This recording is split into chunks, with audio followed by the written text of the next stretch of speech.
Look, I've been a diplomatic observer for the Galactic Council for 300 cycles now, and I've seen some stupid decisions in my time. I've watched species declare war over sandwich recipes. I've documented two civilizations nearly destroying each other because they couldn't agree on whether a certain shade of purple was majestic violet or imperial plum.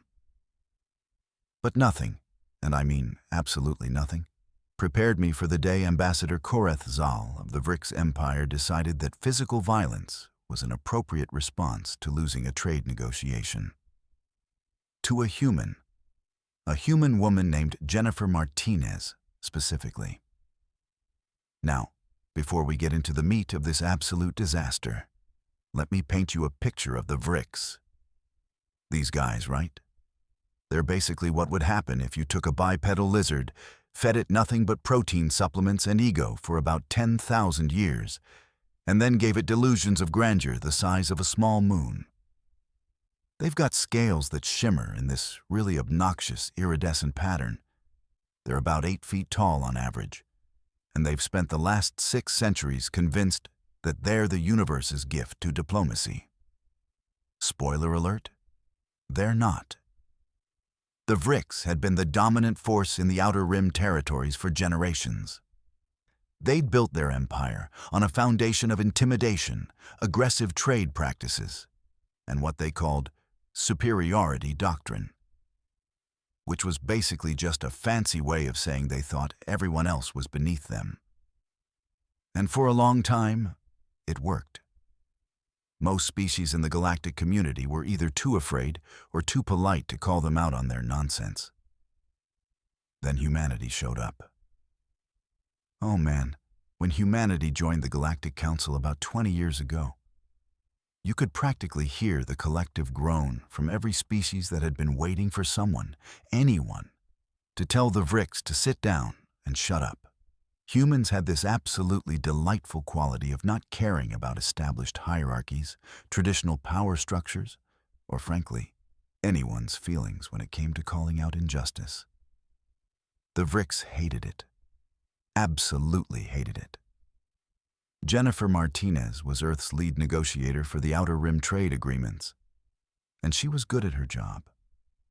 Like, scary good.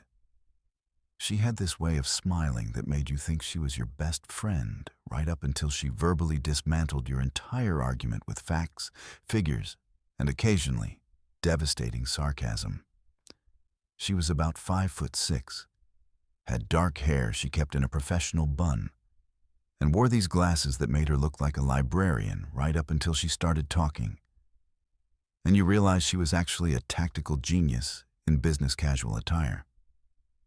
The day everything went sideways started like any other negotiation session. We were in Conference Room 7 on the Council Station, which was this massive neutral ground facility floating in deep space. The room had the standard setup. A long table made of some kind of crystalline material that was supposed to promote clarity of thought, or some nonsense like that. Comfortable chairs for species of various physiologies, and environmental controls that kept everyone at their preferred temperature and atmosphere. Jennifer sat on one side of the table with her human delegation. 3 aides, all taking notes on their tablets, all looking professionally pleasant. On the other side sat Ambassador Koreth Zal and his entourage of equally pompous Vrix officials, all of them sitting there with their scales shimmering and their faces set in expressions of barely concealed contempt. I was in the observation booth with the other council monitors, watching through the reinforced glass and monitoring the translation feeds. My colleague, Takesh, a nice Zentarii who'd been doing this job even longer than me, was working the environmental controls and occasionally muttering about how she could already tell this was going to be a long day. She had no idea. The negotiation was about trade routes through a sector of space that had previously been under Vrix control. Some new habitable planets had been discovered there, and suddenly everybody wanted a piece of the action. The Vrix, naturally, thought they should get exclusive rights because they'd controlled that space for centuries. Never mind that their control was mostly theoretical and based on outdated claims from when they'd just stuck a flag on a random asteroid and called it territory. Jennifer had come prepared with historical records, legal precedents from galactic law, economic impact studies, and a proposal that would actually benefit all parties involved, including the VRICS. It was reasonable, fair, and well-researched. The VRICS hated that even more than they hated humans in general. "These proposals are unacceptable," Koreth Zal announced in his deep, resonant voice. The translation implant rendered it in standard Galactic, but you could hear the contempt even through the technology. "The VRICS Empire has maintained sovereignty over these territories since before your species learned to properly cook their meat." Jennifer smiled. Oh, that smile. I'd seen her use it before. It was the smile that said, "I'm about to end this man's whole career, but in the politest possible way." "Ambassador Koreth Zal," she said, her voice perfectly pleasant. "With all due respect, your empire's sovereignty claim is based on a single probe you sent through the sector 400 years ago. That probe, according to these records," she tapped her tablet, "spent approximately 6 hours in the region before moving on. By contrast, the Zentarii, the Klaxons, and yes, humanity have all maintained actual settlements, research stations, and trade outposts in that sector for the last 50 years. Your claim has about as much legal weight as me claiming to own a restaurant because I ate there once." One of the human aides coughed to cover what was definitely a laugh. Koreth Zal's scales flushed a darker color, which I'd learned from my time observing the VRICS meant he was getting angry. "You dare to mock the VRICS Empire?" "I dare to present facts," Jennifer replied, still smiling. "If facts feel like mockery, that might say more about your position than mine." Oh, this was getting good. I leaned forward in the observation booth. Takesh was already pulling up the emergency response protocols, just in case. We'd had negotiations get heated before, but usually that meant raised voices and strongly worded statements, not actual physical confrontations. The next 15 minutes were a masterclass in diplomatic negotiation from Jennifer's side, and increasingly desperate posturing from Koreth Zal's side. Every point he made, she countered with documented evidence. Every time he tried to appeal to tradition or authority, she brought up galactic laws that the VRICS themselves had agreed to decades ago. She was calm, professional, and absolutely relentless. And Koreth Zal was losing, badly. You could see it in the way his scales kept shifting colors, in how his claws would occasionally scrape against the table's surface, in the tension building in his massive shoulders. The VRICS had built their entire diplomatic strategy on intimidation and assumed superiority. When that didn't work, when someone actually stood up to them with facts and refused to be bullied, they didn't have a backup plan. "Perhaps," Jennifer said, pulling up another document on the shared display screen, "we could discuss the profit-sharing model I've proposed. As you can see here, even with shared access to the trade routes, the VRICS Empire stands to increase their revenue by approximately 18% over the next fiscal cycle. That's compared to your current revenue from the sector, which according to these publicly available economic reports is essentially zero since you're not actually using those routes for anything productive." One of the VRICS aides made a choking sound. Another one looked like he wanted to crawl under the table. Koreth Zal stood up. He was huge, towering over the table, his full 8.5 feet of height and probably close to 400 pounds of muscle and scales on display. It was a classic intimidation tactic. He'd probably done it 1,000 times before, and probably 999 times it had worked. Jennifer didn't even blink. She just looked up at him, adjusted her glasses, and said, "Is there something wrong with your chair, Ambassador, I can have maintenance bring you a more comfortable one if you'd like. Takesh actually snorted beside me. Oh, she's good, she whispered. This negotiation is over, Korethzal announced, his voice booming through the conference room. The Vrix Empire does not negotiate with species who do not understand respect. Interesting definition of respect, Jennifer replied, still seated, still calm. I was under the impression that respect involved actually listening to other perspectives and engaging in good faith dialogue. But if you'd prefer to define respect as blind agreement with everything you say, regardless of facts or fairness, then you're correct. We're at an impasse. She started gathering her tablets and papers, clearly preparing to leave. Her aides followed her lead, closing their cases and standing up. They were all maintaining perfect professional composure, but I could see the little smiles they were trying to hide. They knew their boss had just won. That's when Korethzal made the worst decision of his life. He walked around the table, long, aggressive strides that made his claws click on the floor. The other Vrix officials looked alarmed, with one of them half standing and saying something in their native language that the translators didn't catch. Jennifer's aide stepped back, clearly uncertain what was happening. Jennifer stood her ground, turning to face him with that same calm, professional expression. You need to learn your place, human, Korethzal said, and I saw his hand coming up in what I recognized as a Vrix dominance gesture. A backhand slap meant to humiliate rather than harm in their culture. Something they did to subordinates who got too uppity. And he hit her. The sound echoed through the conference room. Through the observation window, I saw Jennifer's head snap to the side, her glasses flying off her face. There was a moment of absolute crystalline silence, where nobody moved, nobody breathed. Nobody seemed to quite process what had just happened. Then Jennifer slowly, very slowly, turned her head back to face Korethzal. She reached up and touched her cheek, which was already starting to redden.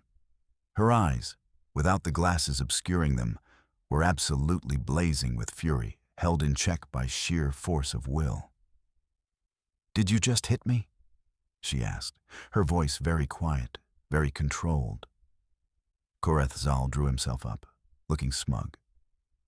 In Vrix culture, this is how we teach proper respect to those who forget their place. Consider it a lesson in humility, human. One of Jennifer's aides whispered, "Jen, maybe we should just go and file a formal complaint with the council." Jennifer held up one hand, silencing him. She bent down, picked up her glasses, and carefully folded them before putting them in her jacket pocket. Then she looked back up at Korethzal, and I swear the temperature in that room seemed to drop about 10 degrees. "Ambassador Korethzal," she said, and her voice was still quiet, but now it had an edge that could cut through starship hull plating. "I'm going to give you one chance to apologize, take your seat, and continue this negotiation like a civilized being." He laughed. Actually laughed. "Apologize? To a human? Your species has been in the galactic community for barely 2 decades. The Vrix Empire has stood for millennia. You should be apologizing to me for your disrespect." Jennifer nodded slowly, like she'd just confirmed something she'd suspected. "Okay then. I want to make sure I understand the situation correctly. You just struck a diplomatic representative during an official negotiation session, in front of witnesses and recording devices, because you were losing an argument. Is that an accurate summary? I disciplined an insolent child who needed to learn respect," Korethzal corrected. "There is a difference. And you believe this was appropriate behavior?" "I believe it was necessary." Cool, Jennifer said. And I saw her shift her weight in a way that anyone who'd ever studied human combat sports would recognize. Just wanted to make sure we're clear on what happened here. What happened next happened very, very fast. Jennifer's right hand came up in a slap that had every ounce of her body weight behind it, enhanced by perfect technique and what I'd later learn was about 15 years of martial arts training. The sound it made when it connected with Koreth Zal's face was like a gunshot. His head snapped to the side so hard I thought for a second she might have broken his neck. One of his scales actually cracked and went flying. He staggered back, crashing into the table, his eyes wide with shock. One of his claws came up to touch his face, which now had a perfect red handprint across it that was already swelling. The silence that followed was even more profound than the first one. Now, Jennifer said, her voice still perfectly calm despite the fact that her hand had to be killing her. Let's discuss respect. In human culture, we have this thing called reciprocity. You hit me, I hit you back. That's fair, right? That's equal. You wanted to teach me about Vrick's culture, so I thought I'd teach you a little something about human culture in return. Koreth Zal was staring at her like he'd just seen a ghost. Blood was trickling from where one of his scales had cracked. His whole body was trembling, and I couldn't tell if it was from rage or shock or fear. You struck me, he managed to say, his voice hoarse. You struck an ambassador of the Vrick's empire. Yes, Jennifer agreed pleasantly. Just like you struck an ambassador of Earth. Funny how that works. Now, here's what's going to happen next. You're going to sit down. You're going to review my proposals with actual attention this time. And we're going to come to an agreement that's fair to all parties involved. Or option 2, I walk out of this room, file assault charges with the Galactic Council, and use this recording to ensure that every species in known space sees exactly how the mighty Vrick's empire conducts diplomacy. Your choice. In the observation booth, Takesh and I were frozen in shock. This wasn't how diplomatic incidents were supposed to go. This was supposed to be the part where we called security, filed reports, convened emergency sessions to discuss appropriate responses. There were protocols, procedures, established ways of handling these things. Jennifer Martinez had just thrown all of that out the nearest airlock and written her own rules. One of the Vrick's aides was frantically speaking into a communication device. Another one was trying to help Koreth Zal, who was still leaning against the table looking like his entire worldview had just been shattered. Because, let's be real, it probably had. The Vrick's had been the big bullies of their corner of the galaxy for centuries. Nobody hit back, nobody challenged them, nobody treated them the way they treated everyone else. Until now. This is an act of war, Koreth Zal finally managed to say, drawing himself up despite the fact that he was still clearly shaken. The Vrick's empire will not stand for this insult? Jennifer actually rolled her eyes. Oh, please. You don't want to go to war with humanity. Do you know what we'd call a war with the Vrick's empire? Practice. You've spent the last few centuries beating up on species that were too polite or too afraid to fight back. We're not them. You want to find out what happens when you pick on someone your own size for once. Because I promise you, it will not go the way you think it will. She was bluffing, kind of. Humanity didn't really want a war with the Vrick's.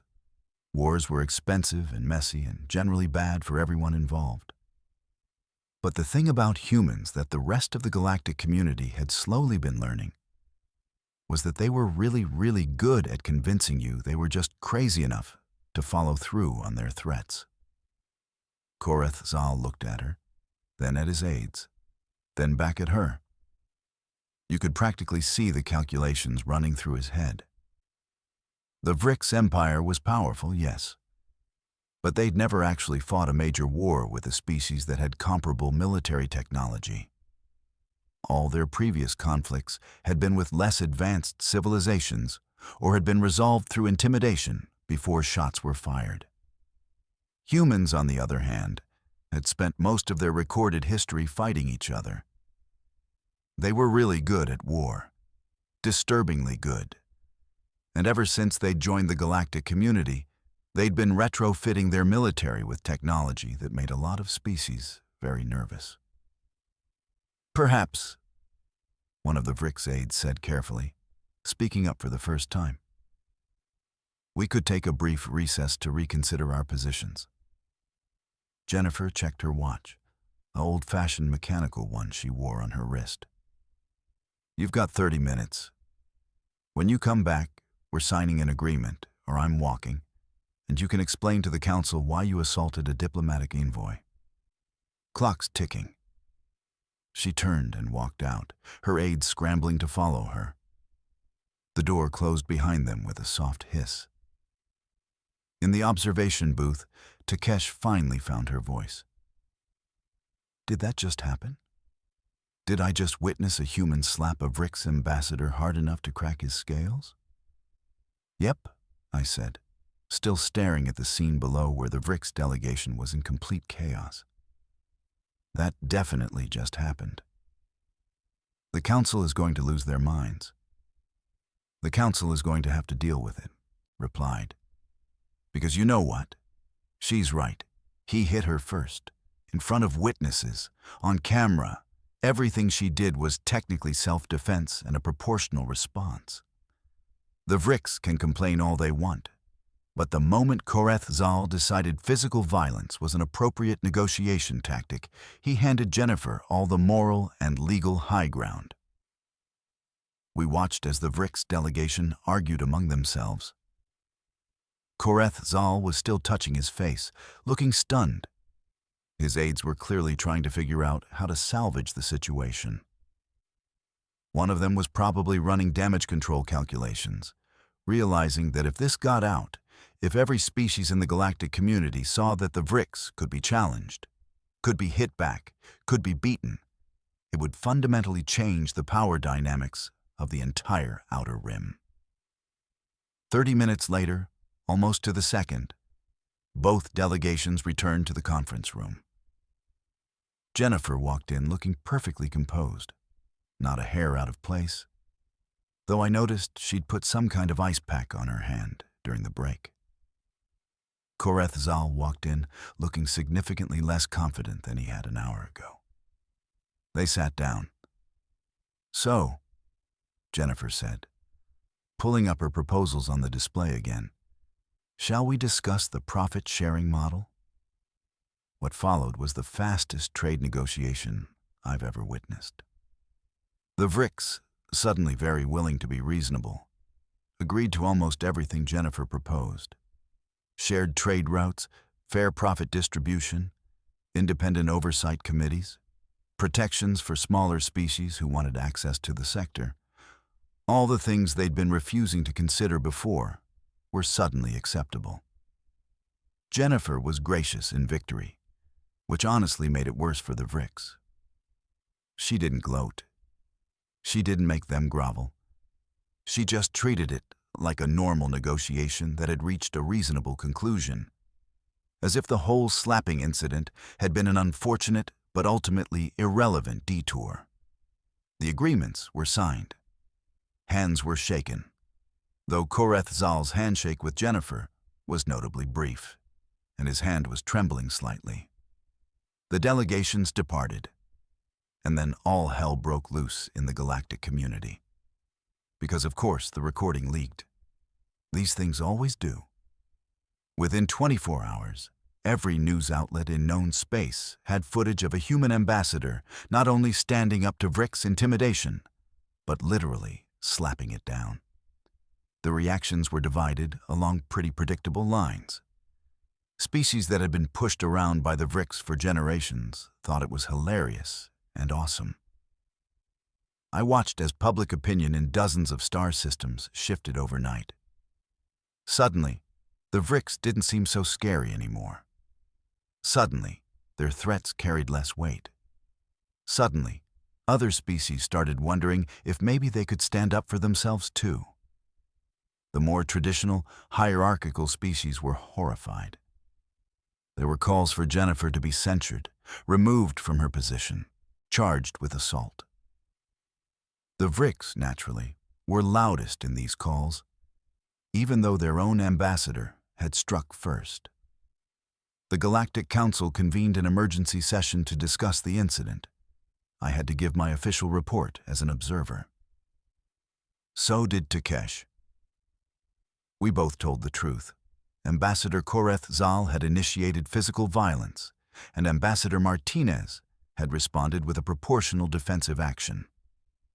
The debate that followed lasted for 3 days. 3 days of various species arguing about cultural differences, diplomatic protocols, appropriate responses to aggression, and whether a slap that could crack Vrix scales qualified as proportional to a Vrix slap that had left a bruise on a human face.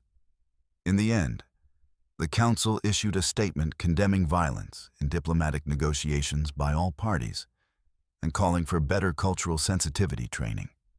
It was the kind of wishy-washy response that satisfied nobody and changed nothing, which is what the Council was best at. But the real changes were happening outside the Council chambers.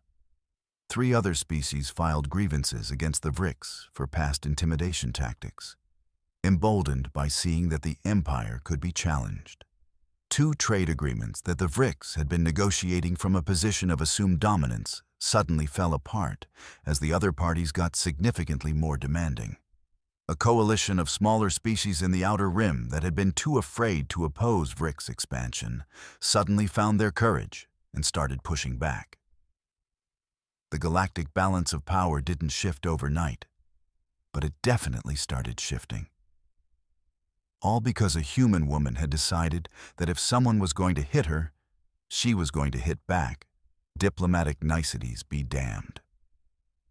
I ran into Jennifer about a week after the incident in one of the station's cafeterias. She was sitting alone, reading through reports on her tablet and drinking something that smelled like coffee, which humans seem to consume in quantities that should probably be medically concerning. "Mind if I sit?" I asked. She looked up, recognized me from the observation booth, and gestured to the empty chair across from her. "Observer Krell, right? Sure, have a seat." I sat down with my own beverage, something calming from my homeworld. That was quite a negotiation session. She smiled wryly. "That's one way to put it. I'm assuming you're here to tell me I've destroyed my career and possibly caused an interstellar incident?" Actually, I was going to say that was the most effective piece of diplomacy I've seen in 300 cycles. She blinked in surprise. "Really?" "Really," I confirmed. "Look, I've been doing this job for a long time. I've watched species get bullied, intimidated, and pushed around by bigger, stronger civilizations who think might makes right. And I've watched the galactic community wring its hands and issue statements and accomplish nothing.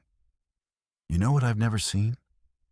Someone actually standing up and showing bullies that their tactics don't work, that there are consequences, that you can't just hit people and expect them to back down." "I probably could have handled it more diplomatically," Jennifer said, though she didn't sound particularly sorry. "Could you have? What would have been the diplomatic response? Filing a complaint, calling for a council investigation. That would have taken months, maybe years. And at the end of it, the Vrix would have gotten a slap on the wrist at worst. Meanwhile, they'd have learned that they could physically assault human diplomats without serious consequences." I took a sip of my drink. "You sent a different message. You sent a message that said humans don't roll over for bullies. And between you and me, a lot of species out there really needed to see that message." She was quiet for a moment, looking down at her tablet. "My hand still hurts," she finally said. "Vrick's scales are no joke. I think I might have cracked a knuckle." "He cracked a scale," I pointed out. "I'd call that a draw." She laughed at that, a real laugh, and some of the tension in her shoulders eased. "The Earth government isn't sure if they should give me a medal or put me on administrative leave while they figure out what to do with me." "What do you want them to do?" "Honestly, I want them to let me keep doing my job. Because this negotiation result, it's better than what we would have gotten if I'd just sat there and taken it. The Outer Rim trade agreements are fair now. Multiple species benefit. And the Vrick's empire is going to think twice before they try to intimidate anyone else at a negotiation table. That seems like a win to me." I raised my beverage in a toast. To wins, however unorthodox they might be. She clinked her coffee cup against it. To wins. In the months that followed, Jennifer Martinez became something of a legend in the galactic community. Some species loved her, some hated her. But everyone respected her, even if they wouldn't admit it. The slap heard round the galaxy, as human news outlets called it, became a turning point in how the galactic community approached diplomatic relations with aggressive powers. The Vrick's empire, for their part, became noticeably more reasonable in their negotiations. Korath Zal was quietly reassigned to a position that involved significantly less contact with other species. The Vrick's started actually following through on agreements, instead of assuming they could bully their way into better terms later. And Jennifer kept doing her job, negotiating trade deals and treaties with the same combination of thorough preparation, sharp intelligence, and absolute refusal to be intimidated that she'd always brought to the table. Though I noticed that she started wearing slightly heavier jewelry to negotiations, just in case she needed to add a little extra weight behind any future slaps. Because here's the thing about humans that the Galactic Council was slowly learning. They believe in meeting force with force, in standing up to bullies, in the principle that if you're going to dish it out, you'd better be prepared to take it. It's not always pretty. It's not always diplomatic in the traditional sense. But sometimes, when you're dealing with someone who only understands power and intimidation, the only way to communicate is in their language. And Jennifer Martinez had proven she was fluent. I retired from my position as a council observer about 6 months after the incident. 300 cycles was enough for anyone. But before I left, I made sure to file one final report. In it, I wrote that the day Ambassador Korath Zal slapped Ambassador Martinez and she slapped back might have seemed like a diplomatic disaster in the moment. But in retrospect, it was exactly the wake-up call the galactic community needed. Sometimes, the most diplomatic thing you can do is show a bully that their tactics won't work anymore. Sometimes, peace comes not from avoiding conflict, but from making it clear that aggression will be met with consequences. And sometimes, a single slap can change galactic borders, shift power dynamics, and remind everyone that in a galaxy full of different species with different strengths, nobody gets to be the bully anymore. Especially not if there's a 5'6" human woman with a briefcase full of trade agreements and absolutely zero tolerance for anyone who thinks hitting is an acceptable negotiation tactic. The Vrick's learned that lesson the hard way, and the galaxy was better for it.